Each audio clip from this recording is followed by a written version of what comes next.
Hello, teacher friends. Coach Z here, and today we're talking about whether you should transition to EdTech, aka educational technology, or to another industry altogether. Here's my unpopular opinion. I think that every teacher should look into transitioning to EdTech, or at least staying in the field of education.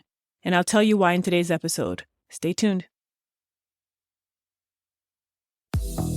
Welcome to the UX Teacher Prep Podcast, the ultimate destination for educators who aspire to break into the field of user experience and product design. Your host, Zee Arnold, a 15-year teacher turned UX researcher, is here to guide, coach, and mentor you through every twist and turn as you make your career transition into tech. If you're ready for a more satisfying career and lifestyle, and you want the balance to unleash your creativity, this podcast is for you. Now for the show.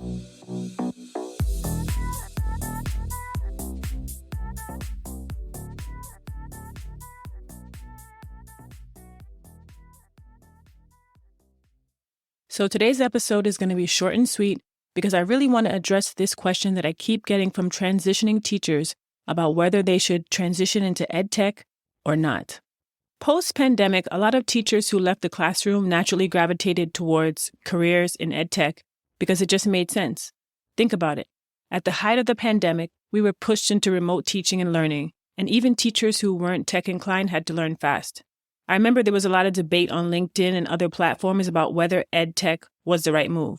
A lot of people were saying EdTech was oversaturated with transitioning teachers, and you didn't stand a chance if that was your goal. Yet here I am, and many teachers are still transitioning to EdTech. For those of you who don't know, EdTech is basically hardware and software that's designed to improve teacher-led learning in classrooms and improve students' educational outcomes. So for those who are still saying that EdTech is oversaturated, I call their bluff. Now, there's two reasons why I think teachers should stay in their lane and continue in the education space. The first reason is if you're passionate about education and you just don't have the desire to be in the classroom anymore, you most likely have two valuable skills that will do you well in EdTech: advocacy and empathy. A lot of us went into teaching because we wanted to help others. We wanted to make an impact on the lives of students in some way or another, and we did. Even if we changed the mindset of one student, we made a change.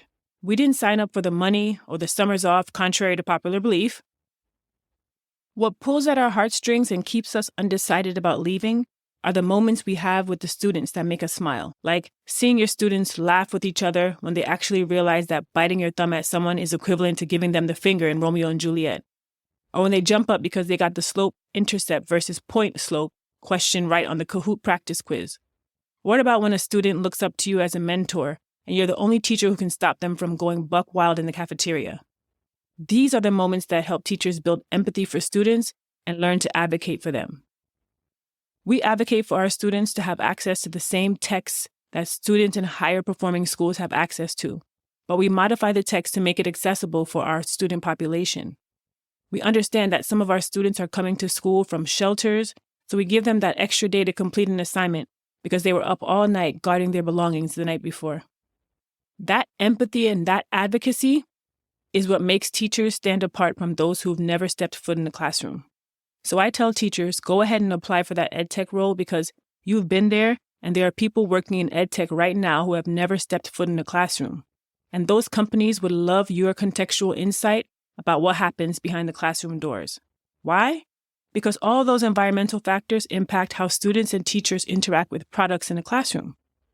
You have the experience advocating for students on IEPs, for special accommodations, for smaller class sizes, better curriculum, and more user-friendly learning platforms. That's exactly the transferable skill you need for a UX role at an EdTech company, and quite frankly, for any type of roles at EdTech companies. Plus, if you're a tech-savvy teacher, EdTech is a clear fit for you. You have all the classroom experience, and you know what students want and how they interact with technology. And this is why so many teachers have either transitioned to EdTech companies like myself or even started their own EdTech company. And a bonus is that in many cases, EdTech roles will offer you more pay than teaching.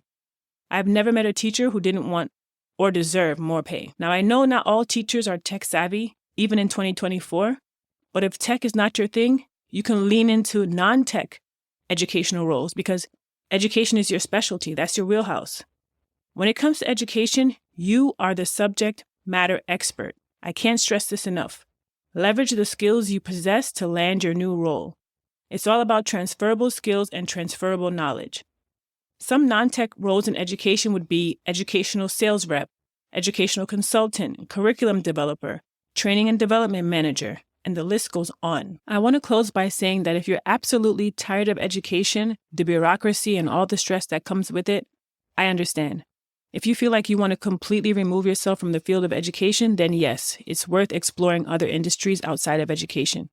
For example, finance, healthcare, e-commerce, travel, or even government agencies. And in some cases, depending on your state, if you transfer to a state or city job, you can also transfer your retirement savings plan and keep contributing to your pension. So it might make sense for you. Ultimately, the decision is up to you. But as a first step, I would say consider staying in education or edtech so you can have an advantage and use the skills and knowledge you already have. And what this means for employers is that they don't have to invest as much time and money in training you up on the education side because you're coming in with that knowledge already. And that's a win-win. Well, that's it for today. As always, if you want to learn more about how UX Teacher Prep can help you on your transition journey, visit our website, uxteacherprep.com. Talk soon. Hey, thanks so much for tuning in. If you like this podcast, hit follow and scroll down to leave a 5-star rating, then share it with a friend. If you're looking for resources to help you on your tech transition journey, head over to uxteacherprep.com. Follow us on LinkedIn and Instagram at uxteacherprep for daily tips and motivation. Have a topic you'd like to hear addressed on the show? Send us a DM on Instagram. If you're listening on YouTube, like, subscribe, and share. Until next time, be well.